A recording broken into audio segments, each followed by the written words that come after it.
Yeah, we haven't done a show in a long time. I haven't done a show in a long time either. I've been traveling and I haven't done a show in like a month. Do I? No. Yeah.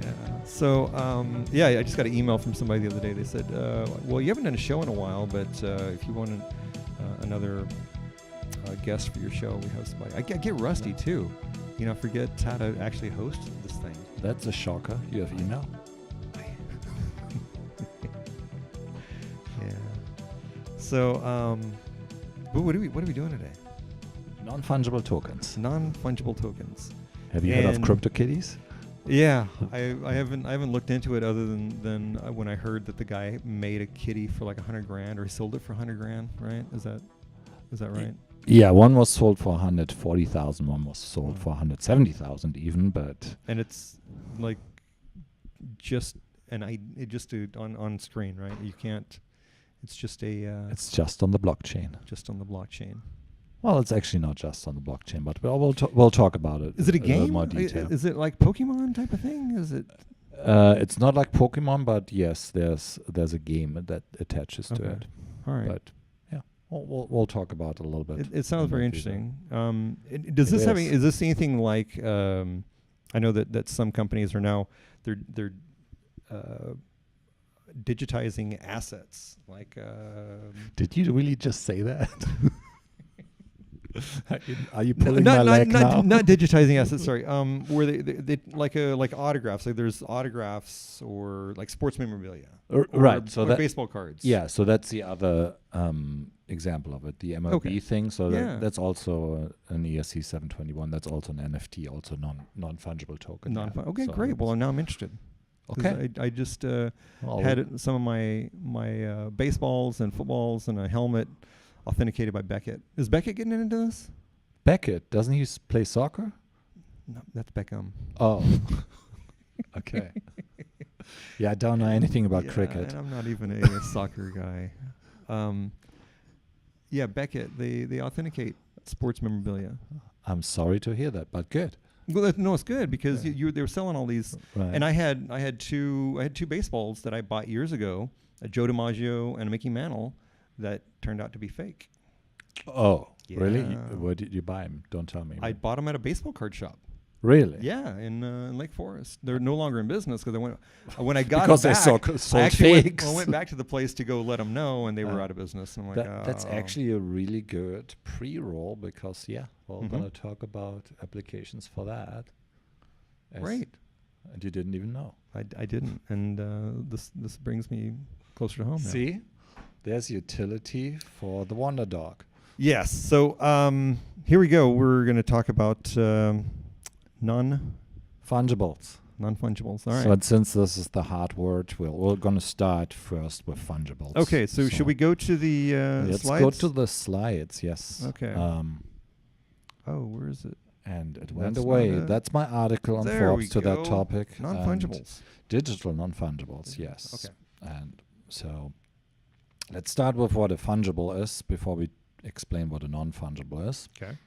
So that would be slide number 1. Oh, we're going back to. Sorry. I'm dealing with professionals here. There we go. All right. So fungibility. Fungibility. So fungibility is kind of the idea that one item is exactly the same as another item, and it's not the same item, but it's interchangeable, right? Okay. So that's a quality that's typically thought after in things such as fiat currencies in printed form or in minted form, so your coins and your fiat paper money, if you want to call that money, but that's a different story we get to another time. And in commodities or consumer goods, as you can see here, even though all those Coke cans have a different color, but it's it's the same can as far as you are concerned, unless you're starting to collect those, and that's why specifically I chose those colors. Okay. All right. So now that you know what a fungible is, now we can go to what is a non-fungible. So in the context of crypto and the blockchain, a fungible is a unique virtual item. And typically when you have something that's digital, it's very, very hard, used to be very, very hard, obviously, to create something that's unique and digital, i.e. an MP3 file. Once you have it, you make as many copies as you want and you send it around. And I have the same utility as you listening to this MP3 or MP4 file for that matter.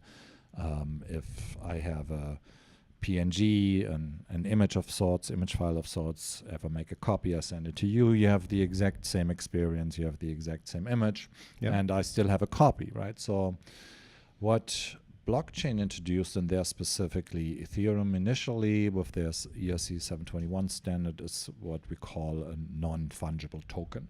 And so these non-fungible tokens create an entry on the blockchain. It exists only once, and it links back in this particular case to, let's say, an image, right? So a PNG, and I'll put one in there. And by the virtue of this being a blockchain entry and connected to the cryptographic token paradigm, I can use my private key, send it over to you, to your digital wallet. You have it now in your wallet, and I don't no longer have it in my wallet. So you can actually transfer an image that can't be copied. That can be copied. This particular entry that you then control certifies you have this particular item. Wow. So as we discussed in the pre-roll, this got somewhat mainstream media attention, was mentioned in the New York Times, and specifically because of some of the high prices that people were willing to pay for it. And one of the initial ones, if you jump to the next, I think it is, was sold for $140,000, and recently one was sold for $170,000. So what it does, it creates true ownership. So this was the one that Igor bought, and he actually outbid another prominent figure for that. So he paid $140,000 in Ether, though, at the time for it. So if you translated this back into Ether, because at the time Ether was worth much more, it would be less. Regardless, I mean, for all intents and purposes, that's what he paid. And Mike Novogratz, who a lot of people watching this will probably know, is one of the more famous figures in the cryptocurrency space, had participated in that bidding procedure up to $115,000. Really? And then stopped. But he still thinks it's going to be worth a couple $1 million in 10 years from now. At least that's what he said. But I think what's more interesting is kind of the next slide, and that speaks to the utility of this, which means this is our friend Vitalik, the Ethereum founder, obviously. And he really likes this paradigm because he had been an avid gamer, as a lot of people in the blockchain space have been before they got into the space.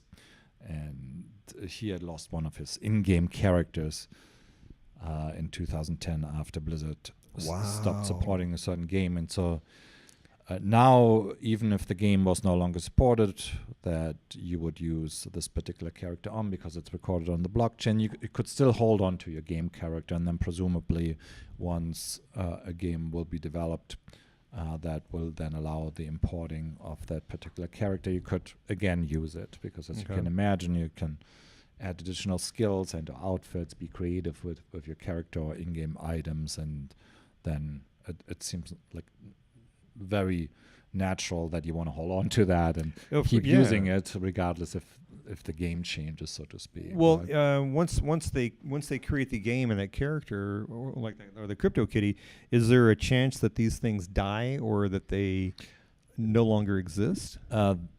Well, there's two things to that. So first of all, the main thing to differentiate is, for the time being, the blockchain utility is somewhat limited in terms of just signifying the ownership. So what you're transferring is the ownership to that item.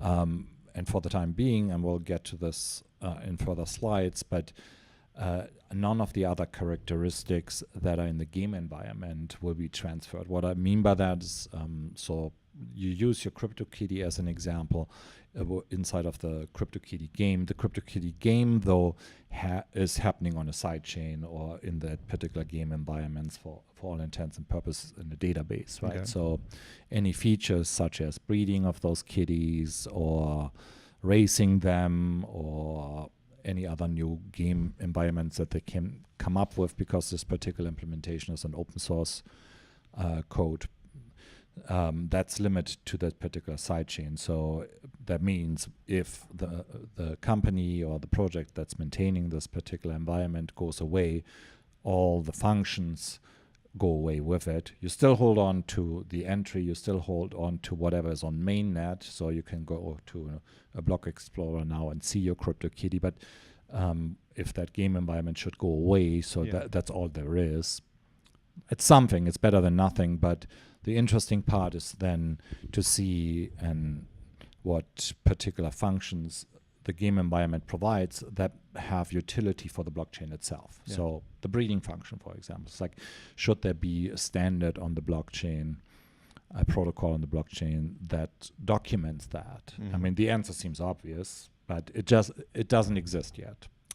Okay, got it. But so the point there is you have a game environment where you can test those ideas. Okay. And if you transcend this away from your kitty and move this to other things, you can obviously then create way more interesting scenarios, i.e. You have your virtual game character, right? So your mini you, and your mini you is male and has a certain stature and a certain height and a certain rights and so forth.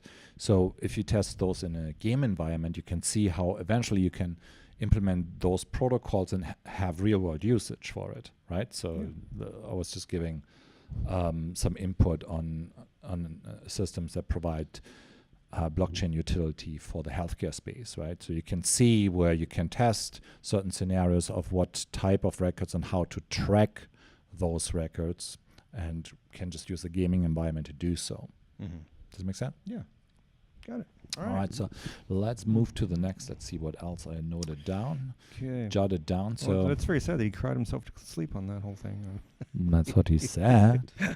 So to put this into perspective, I think for some reason we spoke about this before. Maybe in-game items. Yeah, in-game items. Yeah. Yes. So this industry is bigger than video, and which is bigger than Hollywood, the game itself, and it's bigger than the game itself, and that's where most of the revenues are coming from. But I think you can easily see how if people spend $1 or $5 or sometimes hundreds and thousands of dollars for an in-game item, that if that item or that particular game goes away, you'd still like to have ownership of that item since you spend money for it, right? And you might even want to be able to sell this to someone else. And right now, outside of a couple of second marketplaces, what's happening is people need to actually transfer their entire account, right? So you can't easily sell these items separately. You need to hand over whatever account information are necessary to access the game itself, when you might only want to sell a certain item that you acquired in the game environment. So with blockchain technology and the particular standard, this non-fungible token standard, that's going to be possible and can actually happen on an app, as an example, on your phone. So you don't actually have to access the game environment at all, right? Okay. So you can transfer ownership peer-to-peer. Wow. So then there is another extension of that. So which one of our partners that we're working with introduced this multiverse gaming idea, the idea that you can create one item and transfer it from one game to another, which is, needless to say, super powerful. Specifically, it pertains to a character. Okay. Because chances are you want to be the same character in one game and then in the next one. And it will then also allow those developers to create one-of-a-kind items and sell those. So that means that you don't just get to pick from a limited number of items, but potentially an unlimited number of items. So you can imagine a scenario where eventually you'll be able to, not eventually, pretty near term in my opinion, you'll be able to commission your specific character for a certain game. I want to look a very specific way, a unique way Yeah. in a particular game, and this new technology makes this available to you and lets you own this, and you're the only person on that planet then that owns this. Just you would be the only person in a real world scenario that gets to own a certain Picasso or another piece of art. Oh, okay. Well, no, that goes to another question now. So, if you have a character that you can transfer between games, does it only exist while it's playing in that one game? It can't exist in two games at once. It's up to the game developer. So the SDK, the software development kit that enables that, allows the game developer to change those particular rights to that character. Because if we're talking about the blockchain, and you were saying like there can be only one CryptoKitty, right? That if that character exists, he could only exist in one place at a time, right? Yeah, and so there's two elements to that. So as I mentioned earlier, the blockchain really only documents your ownership of it. Okay. Right, so that doesn't mean it can't then exist in two different environments, right? Because it will always exist on the Block Explorer. Because you're not transferring ownership of it. You're transferring ownership of it. Oh, you are? Well, if it's in two different environments. Not the environments. You transfer ownerships between if you individuals. Yes. Okay. But the game environment, again, that's a side chain. Nothing happens per se unless that's built in through the SDK, unless the game developer decides, okay, if you use it in that game, I'll make it disappear in the other one, right? So that's simply a software decision that for the time being, again, it's only for the time being that this is not possible on the blockchain itself. I mean, you could write a specific, it's going to be written into the specific smart contract for this particular item. Mm-hmm. But again, it's a smart contract is obviously not the protocol itself. So the smart contract would say if you're using it in game A, you cannot, it won't exist anymore in game B. Correct. So while you're writing this particular relationship, you attach. Or if you lose it in game A, it'll never exist in game B again. Or it could just die. Yeah. It could have a concept called permadeath, and it could just stay forever in that game and be hooked to that game. Right? Okay. So that's, I think, the moniker I came up with, but probably someone independently published that too. So in CryptoKitties, a new kitty is born every 15 minutes. So if you carry this paradigm forward to other games, you can imagine a lot of interesting scenarios where a games studio or publisher could create a new hero like every hour automatically, like write an algorithm and create something that's somewhat unique from all the others every hour programmatically, puts it out for auction or for fixed price for sale. But you will see the game environment becoming more and more like the real world, essentially, other than your typical game environment would have a lot of the same characters, and here you would see more and more unique items over time. And if you move to the next slide, this is just a couple of examples where you can basically do simple things and exchange them. This is one of the kind of current implementations, but you can also envision where you pass these out to the blockchain, where people will then be able to upgrade their armor or their belt or their weapon slots or their wigs or whatever you have individually on that item. So not only would you obviously be able to create entirely new game characters, but also the accessories for that. And so there's already a few wallets. When you move to the next slide, you'll see those that support this. So your typical Ethereum wallet will support this ERC20 standard. So that's the reason that most people will know that this particular environment is so interesting, because there are so many wallets and most exchanges support this particular standard, ERC20. And so this new standard, this ERC 721 standard, although it's no longer that new, was forked into mainnet in June. This is now supported by a handful of wallets out there. So and Coinbase published a separate wallet that supports the standard. Engine did, and our friends over at Mozilla did. So what this allows you to do, I can sit next to you and I can pull up my wallet here and then just show you the collection of my 721 tokens, and you can say, oh yeah, I like that one, can you sell that to me for $1, and then it wants me to upgrade, obviously, now that I'm trying to show it. But here is one of my felines. look at that. And so I can transfer it from here to you. Wow, you have a Right, so CryptoKitty. I actually have a whole herd now. You do. Because I've been demoing it so much that I keep reading them while I show it. So now I'll send you this one later. Oh my so God. you can have it. Wow. Well, I'll show it to the kids at home there. Oh, mine, yeah. Yeah, it's fuzzy. Wow. Look at that. Well, this is now Wonder Dog's kitty, so Wonder Dog gets to have it. That's awesome. And we'll send a couple of other ones. But Yeah. so this all sounds just like goofy and maybe semi-interesting and funny and whatnot. But from a venture capital's perspective, there's actually real-world utility to be had, and I think we're gonna move over a little bit more into that realm now. And so there's already a bunch of websites now where you can buy and sell these items, and typically they came from the skin sales item, so from the old world game item, if you will, from the legacy systems, where some of the publishers already allowed the resale or pre-sale of these particular items. But then they also now support these new standards. So if you go to Wax, you'll be able to then buy CryptoKitties there if you want, if you choose to. And So these are the websites, Wax, Rearbits. Okay. Yeah, OpenSea, yeah. So Okay. the ship there, that's OpenSea. So All right. you could buy and sell your 721s there if you wanted to.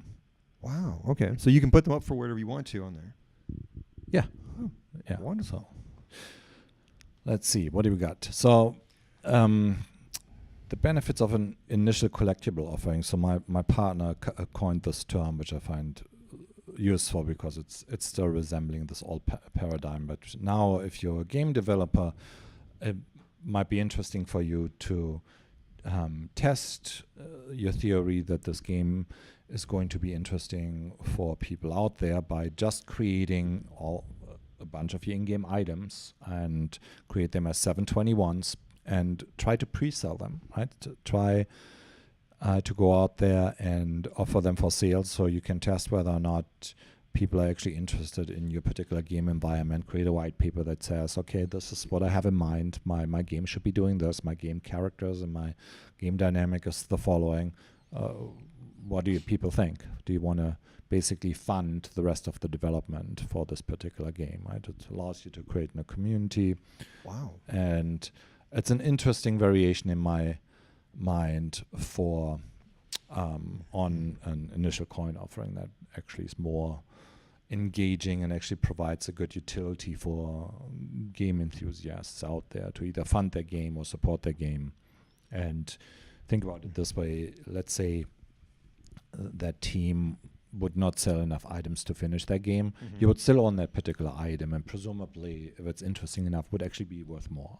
Wow. Right? Because the Okay. game never got made. Yeah. I mean, that's always the example that I made. If you're old enough, you'll remember cartridges from the Atari era, right? Mm-hmm. And so this one ET game, if you haven't seen the documentary, watch it, where Atari tried to make a game based on ET, which is... I think I had that game. You have that game? Yeah, I think I 'cause did. They Yeah. only sold, I forgot what the actual number was, but they expected to sell millions of copies, and they ended up selling a few thousand of copies. So Yeah. most of them ended up in a landfill, and then because most of them never went into distribution, it became a collector's item. So Wow. so you got a collector's item. So Yeah. the story there is you could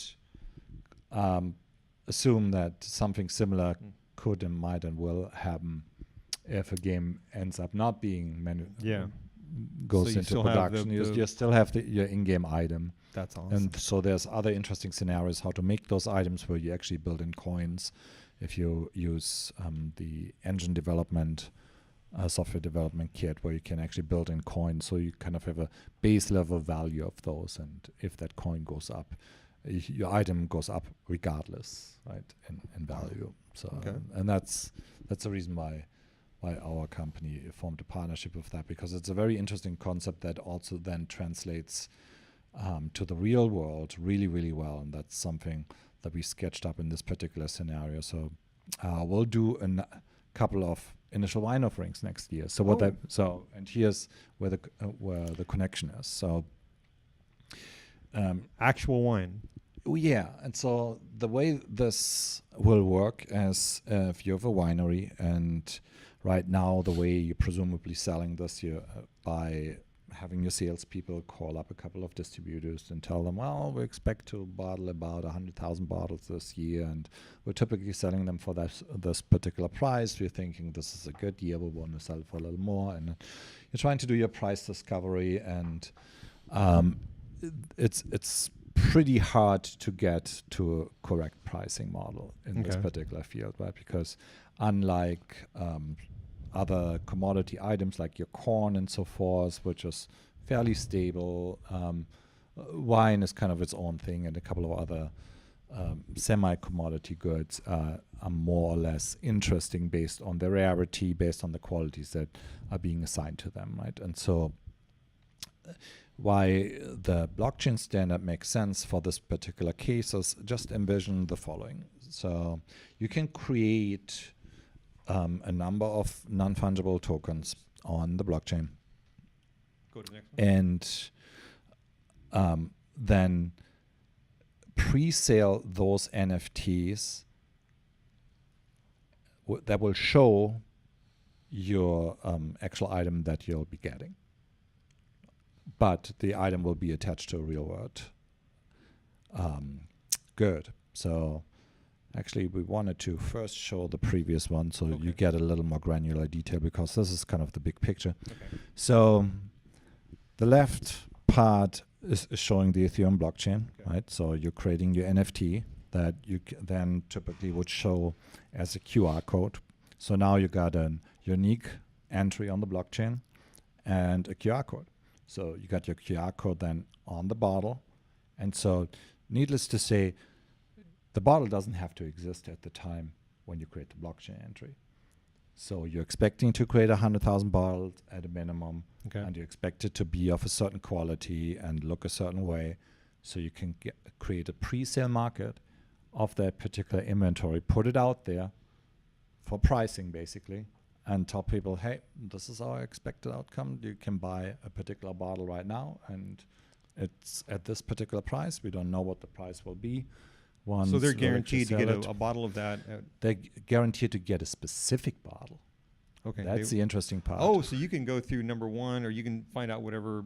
Exactly, because even the first bottle or the last bottle or the middle bottle. And what's interesting from there, obviously, is once you have a specific item that you're buying, so you can then create more interesting variations to track that particular bottle. So you can have an app with your wine cellar on your phone, and because it's relating back to a unique entry on the blockchain, it will also know, quote unquote, about what happened to the rest of the batch. So you're starting out with 1 out of, let's say, 10,000 bottles. And then eventually you look at your wine cellar and think, wow, I got 1 out of 10 bottles left of this particular year. And you can so you would actually know how many are left in the world. Know, and you don't necessarily have to take delivery of it either. So either the winery or there's wine custodians out there would just keep that particular bottle, and you can buy it simply for speculation. Right, and because you're a collector, and you create an entirely virtual market place, but it's relating back to very, very specific items. Wow. And so the reason why, I mean, this is already very interesting, but the reason why to us this is very interesting is because now you're starting to reach over into the real world from the digital world, right? So you got your fungibles, now you got your non-fungibles that I call the blockchain native fungibles. So your Bitcoin is blockchain native. That's where it was born. That's where it always existed. Then you got your digitally native goods, which are like your games, your music files, your video files. You can attach a new blockchain entry to them to make them trackable, uniquely trackable. And then also, and that's part of The article that I just published in Forbes is explaining in greater detail. If you look back into the history of music distribution, for example, it used to be you would buy first a cassette tape. Actually, it was first albums, like long play albums on 40, yeah, 12 inch and then 45s. Yeah, and so then, and then tapes and then CDs but now hardly anybody still buys CDs anymore, right? Yeah. So yeah. obviously, if you buy a long play, if you have a cassette tape, if you have a CD, once you don't like it anymore, I can sell it to you, right? So I bought this for $20. I don't like it anymore, and I can sell it to you for $10, and it still holds some form of a trading value. Well, after this paradigm kind of died with the introduction of platforms such as iTunes, where you don't actually get true ownership, you get a license of sorts, right? You get the license to be able to use this particular MP3 file or whatever format they have, and it's encrypted with digital rights management in a certain way, so you get to use it in your own devices, in like up to five devices in iTunes case, or you're renting something on Amazon, or even if I buy something on Amazon once in a while, I'll buy a movie on Amazon, but I buy it in a way that it shows up in my Amazon library, but I'm unable to sell it to you after I watched it, right? Yep. So unlike when I bought a DVD before, I could watch it and then sell it to you and then kind of mitigate my expenditures there. Now, with this new standard, you can do this again. That's great. Yeah, so you're not stuck with an MP3 that you didn't like and you can't get rid of it. Right, of course. I don't expect iTunes or so Apple to adopt this anytime soon, because this is a huge money maker for them, obviously. And they will stop making as much money. It would cut into their revenue, presumably.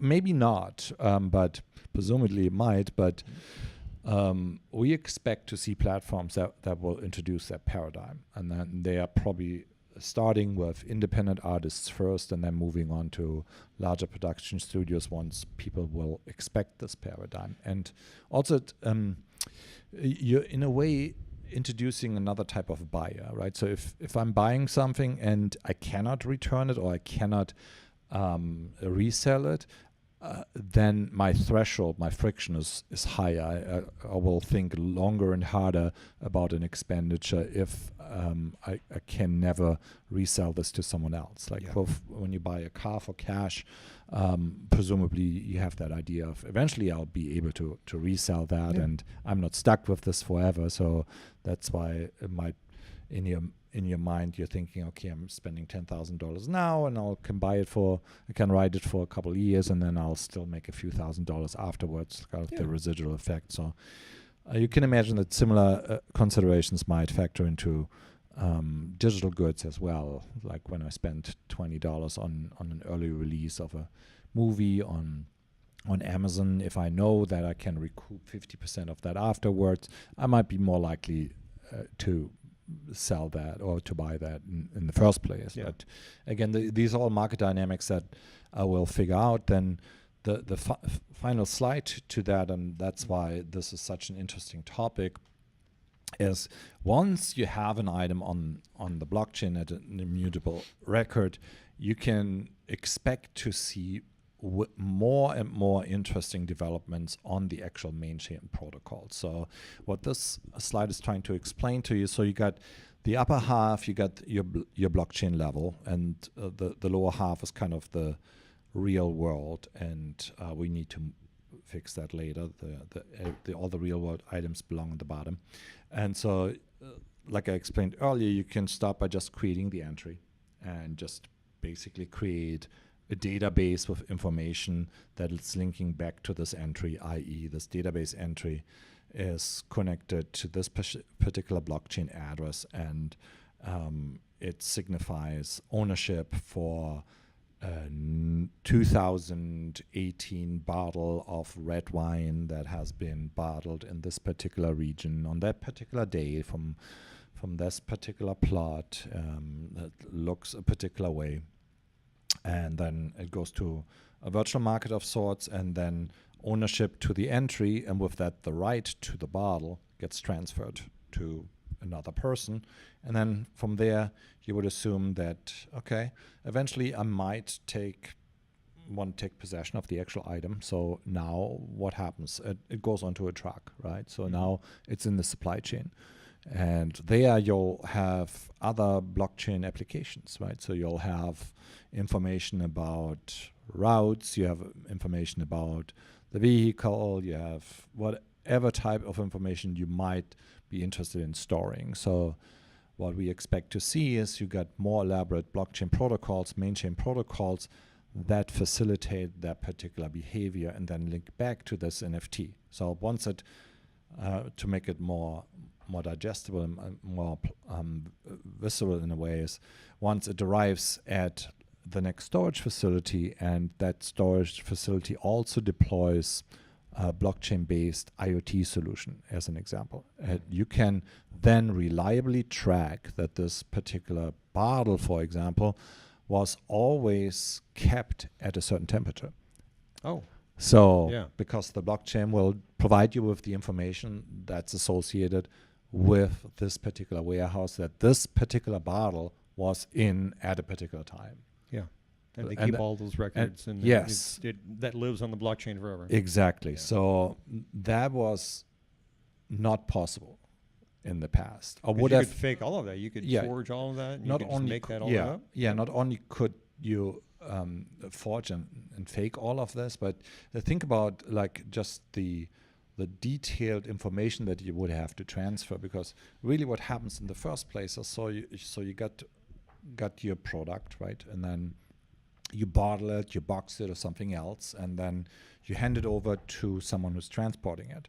So typically what this particular individual gets is a stack or maybe just one piece of paper that just will say, oh, he picked up 5,000 bottles of this particular wine. And that's that, right? Yeah. So that's the little piece of information that makes it from that first data silo to the next data silo, which is then the warehouse, for example. So you don't know nothing about the warehouse, right? And specifically, you have no way of tracking the relationship between the particular bottle that you then buy as a consumer to narrow down whether or not this bottle that now you uncorked and it turned, you don't know who was the responsible party for this, as an example. Yeah. And you can, needless to say, come up with many, many more examples where this has great utility. The one that always comes to mind first to me is there's almost no year that goes by when you don't have a recall from a particular brand of car, where a car gets recalled because they had constantly. Yeah, they had electrical, mechanical, structural. There's always something that's going to happen. Yeah, and what happens in all of these scenarios is that they're going to call back all of these models. So if you got a Ford Explorer that was made between this and this time, you get these letters in the mail, right? Then please bring it in. We need to inspect it. So, and 9 out of 10 times. They won't replace anything because they just check and say, oh, yeah, it didn't have the faulty part. It was only XYZ. The reason for that is because you could not track the individual parts. So if you were able to track this particular part from its inception, have it be born on the blockchain, so to speak, track it down all the way to when you swipe your credit card or otherwise take possession of the title for that car, and you could identify, well, this particular vehicle is also linked to these particular other items that were stored in a certain way, were shipped in a certain way, etc. Then you could actually pinpoint to the batch that had this particular fault, right? Yeah. And you can easily see where this can save millions of dollars in otherwise wasted time and expenditure, because before that you were unable to have this granular function of tracking. Yeah. And just phenomenal. Yeah, if you multiply this just by the time that gets wasted because you're not able to do this, right? So millions of man hours all over the country, Yeah, if you recall 5,000 cars, right? So you got 5,000 people that need to spend whatever time they need to spend to return the car, pick it up again. They are unhappy about that. The dealership has to pay for it. No one, and All those texts that are sitting there working for nothing. This is just one of many examples. But well, then also on wine, because I had done a show with a guy that actually the same day I met you. Yeah. A guy, Jacob Nair David, that had a wine utility token. He had a winery in Jerusalem, in fact. Okay. And he was blockchaining there, and he was talking more about the fact that you could verify that this is actual real bottle as opposed to fake bottles. There was a whole thing with counterfeit wines. Right, and so that's kind of a small implementation of that, I presume. Back then, the standard didn't exist, but so it's all about, honestly, being able to track this on the public blockchain, because a lot of these functions right now just exist on the sidechain, which is basically to say they exist in a database that a certain entity controls. Okay. So a lot of these particulars still need to be implemented, but that's why we're looking at the space. So we're looking at other applications in the space already. Long term, they are then becoming super interesting also from the actual widespread adoption of these. You can imagine a scenario where you have a point of sale system that's attached to the blockchain that has all that information, right? So you would just hold your phone next to the POS system, and it will move also. Not only would you move the physical pieces into your cart, but this particular app would then move the virtual implementations of those items into your virtual apps, right? So it would add to your virtual wine cellar, or it would tell you, this is my virtual fridge, right? So you could see that this is in my fridge. I bought this on this day. You could see it on your phone. So that gets rid of all these ideas of smart refrigerators, right? Because it's more useful to track when you bought it and know when it was produced and how it was treated, rather than I have a picture of it in my fridge or not, because it's not going to provide you with that particular information, with that particular history. And so there's an enormous amount and wealth of information possible once you start going down these particular token standards. And that's why we are super excited about the 721 standard, then the evolution of that, 1155, where you can create this granularity of information and then transfer this across the value and supply chain. And so that's how we're looking kind of at the space. What has immediate utility and will save suppliers and consumers real money and time, right? Because a lot of times when people talk about blockchain implementations right now, they just talk about cryptocurrencies and CryptoKitties.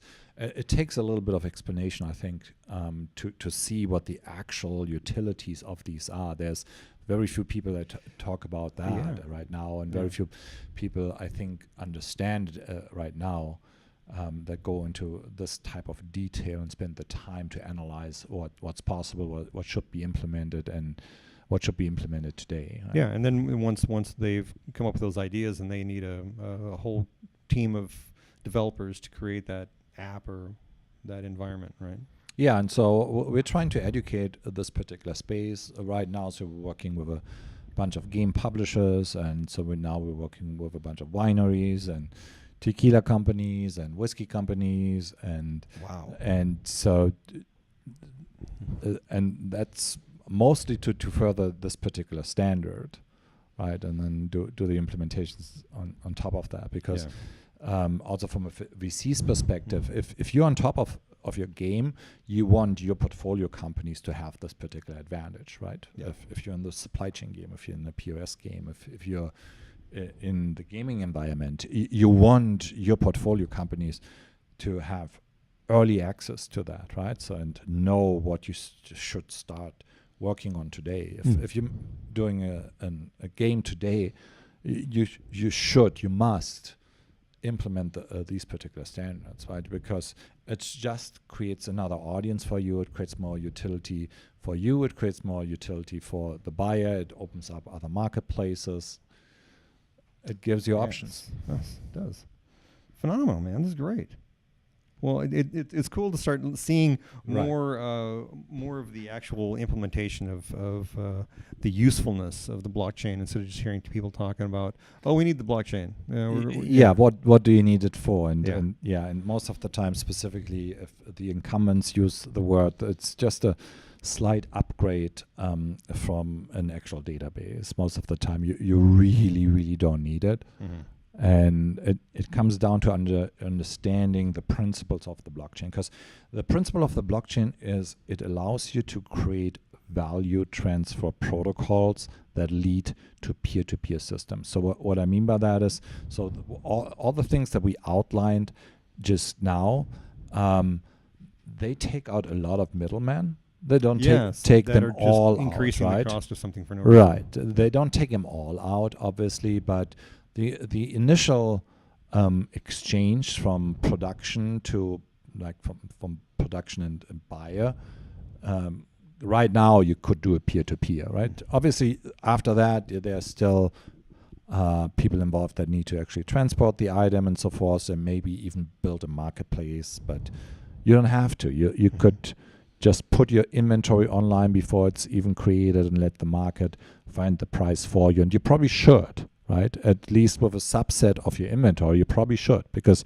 right now, this whole price finding process for a lot of these items is left to middlemen that obviously have their own agenda, right? So they're going to play one provider against another one because they also need to make a margin for their efforts, which a good portion of that you should avoid, right? You should just sell it directly to your most important customers and clients. Specifically, if you have something that is limited in supply, like a wine or something else, where your inventory by definition is only going to be 100,000 bottles, or it's an item you wanna create in a scarce way, where you want to create artificial scarcity, or you want to create something that's very special and you just want to test something, right? It's very hard to do this right now, because in order to get it on the shelf of, let's say, a supermarket, if you have a product that